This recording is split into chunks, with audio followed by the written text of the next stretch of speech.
Saudara-saudari di mana saja berada, inilah channel Ucok Stiker Wawancara, yang selalu menyampaikan berita terkini dan akurat. Tonton selalu channel kami. Jangan lupa, subscribe, like, komen, dan bagikan. Inilah berita kami. Sahabat-sahabat di mana saja berada, kita berbincang-bincang dengan tokoh muda, tokoh aktivis Kota Tanjung Balai. Kita yang pertama harus memenuhi landasan konstitusi. Nah, kita juga sama-sama paham bahwa Wali Kota Tanjung Balai definitif kita, Bapak M. Sahrial SHMA, hari ini sedang menjalani sebuah proses hukum, dan memang proses dari penegakan hukum harus tetap kita hormati dan kita junjung tinggi. Secara otomatis Bapak Wakil Wali Kota Haji Waris Tholib MM secara konstitusi menjabat sebagai pelaksana Wali Kota Tanjung Balai.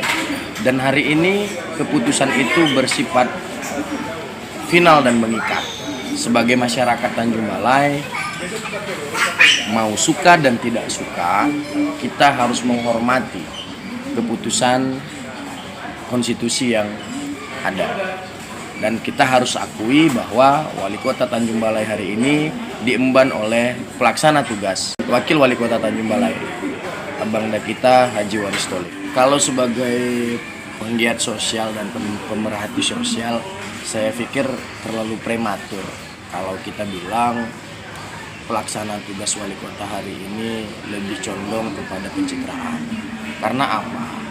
Dalam proses transisi kekuasaan, pada masa proses perbaikan sistem birokrasi, karena peralihan kekuasaan, jelas sangat banyak persoalan-persoalan yang hari ini dia hadapi oleh pelaksana tugas wali kota, baik secara internal birokrasi dan eksternal birokrasi.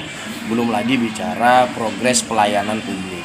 Nah, untuk itu saya hanya ingin menyampaikan kepada publik, Wakil Wali Kota harus bekerja secara kontinu dan terus-menerus. Dalam arti kata, target sasaran utama itu adalah memperbaiki sistem birokrasi dalam upaya pelayanan terhadap publik. Nah, kalau pada masa baru transisi 1-2 bulan ini kita mengatakan bahwa Wakil Wali Kota lebih condong pencitraan, kita masih terlalu dini menilai itu. Kita masih akan berikan ruang kepada pelaksana tugas untuk membuktikan bahwa dia mampu sebagai pemimpin baru di Kota Tanjung Balai. Dan ketika dalam proses masa perjalanan pemerintahan tidak ada perkembangan yang signifikan, maka kita sebagai penggiat sosial, sebagai penggiat anti korupsi, tanpa harus diperintah siapapun, kami akan melakukan kritikan yang pedas kepada pemerintah kota pada hari ini. Yang pertama, kita harus paham dulu bahwa sumber kehidupan itu adalah air bersih. Kesehatan, pendidikan, dan ekonomi merupakan dari fondasi berjalannya suatu tata pemerintahan untuk memajemukkan dan mensejahterakan rakyat. Sasaran wali kota, dalam hal ini pelaksana tugas Wali Kota Tanjung Balai Abangda Haji Waris Tholib, untuk fokus kepada proses pelayanan air bersih, itu sangat kita dukung, dan sangat kita apresiasi. Tapi kalau sampai harus berkantor di kantor PDAM Tirtakualo dalam waktu 1 minggu 1 kali, saya pikir itu bukan progres dan program yang familiar.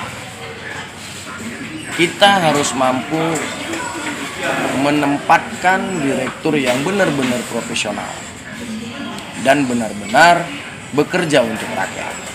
Nah, apakah figur direktur PDAM saat ini sudah memenuhi standar kebutuhan masyarakat? Saya pikir Bang Gumbel ya, selaku direktur PDAM sudah sangat memiliki kemampuan. Tinggal bagaimana tata kelola dan manajemen tentang karyawan, kemudian tentang keuangan, bagaimana distribusi air bersih itu harus sampai ke rumah-rumah penduduk. Bagaimana terobosan-terobosan baru, bukan hanya menerima aduan, tapi mengeksekusi aduan masyarakat.